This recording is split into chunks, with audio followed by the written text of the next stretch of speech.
Joy boy hero है या फिर विलन। चैप्टर 1115 जिसका टाइटल है कॉन्टिनेंटल फ्रेगमेंट्स।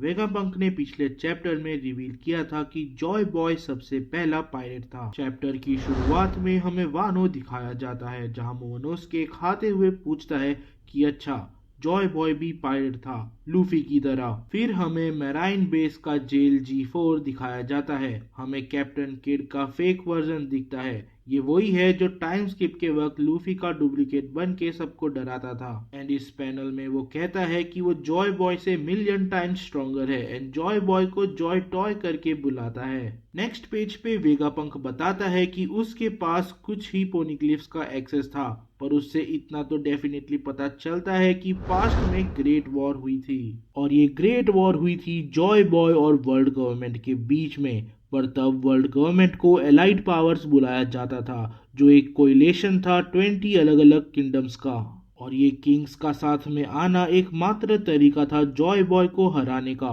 नेक्स्ट पैनल में हम मार्स को देखते हैं जो अपनी कॉन्करर हाकी यूज करके सारे डेंडेन मुशी को डिस्ट्रॉय करता चला जाता है ब्रॉडकास्टिंग रोकने के लिए। फिर हमें फाइनली जॉय बॉय का सिलुएट देखने मिलता है एंड अब हम finally Sun God Nika, Joy Boy और गियर 5 लूफी को इस इमेज से कंपेयर कर सकते हैं। इस इमेज ने वन पीस कम्युनिटी में अफरा तफरी मचा दी है। सबसे पहले बात करते हैं इसके साइज पे।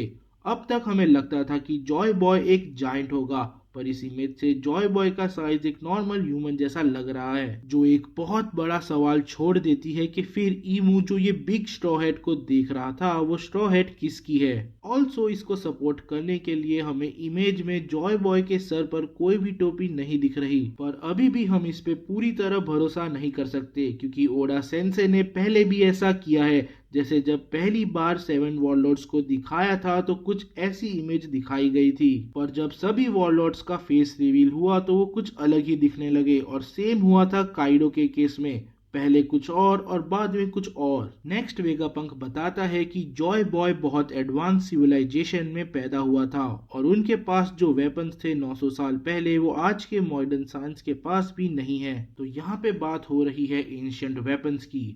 वन पीस में अभी तक हमें 3 एंशिएंट वेपन्स के बारे में पता है। पहली है शिराहोशी जो खुद एक एंशिएंट वेपन है पोसाइडन एंड वो सारे डेंजरस सी क्रिएचर्स को कंट्रोल कर सकती है एंड वो करंटली है फिशमैन आइलैंड पर। दूसरा है प्लूटोन जो किसी टाइप की एक बैटल शिप है जिसे वाटर 7 में बनाया गया था एंड करंटली वो वानो में कहीं छुपाई गई है एंड ये हमें वानो आर्क में भी टीज किया गया था।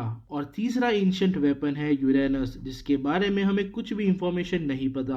अब जो चीज ये सवाल खड़ा करती है कि जॉय बॉय इविल था या गुड, वो ये है कि इस पैनल में वेगापंक बताता है कि जॉय बॉय और एलाइड पावर्स के बीच में लड़ाई आइडियोलॉजीज को लेके थी, यानी इसमें कौन सही है और कौन गलत वो वेगापंक खुद भी नहीं बता सकता। अगले पैनल में एल्डर न्यूज़जूडो स्वॉर्ड का यूज करके एयर में तैरते पूरे बेस को 2 स्लाइसिस में काट देता है एंड ये एक बड़ा ब्यूटीफुल पैनल बन जाता है। नेक्स्ट वेगापंक बताता है कि वॉइड सेंचुरी खत्म हुई थी जॉय बॉय की डिफीट के साथ, पर वॉर के बाद जो आफ्टरमैथ था वो इससे भी ज्यादा खतरनाक था। आज हमें पता है कि एक आइलैंड से दूसरे आइलैंड जाना कितना डिफिकल्ट है, पर 1000 साल पहले ऐसा नहीं था। एक बहुत बड़ा डिजास्टर आया जिससे पूरा एंशिएंट वर्ल्ड पानी में डूब गया। ये सुनकर पूरी रिवॉल्यूशनरी आर्मी भी शॉक हो गई, सिर्फ ड्रैगन को छोड़ के।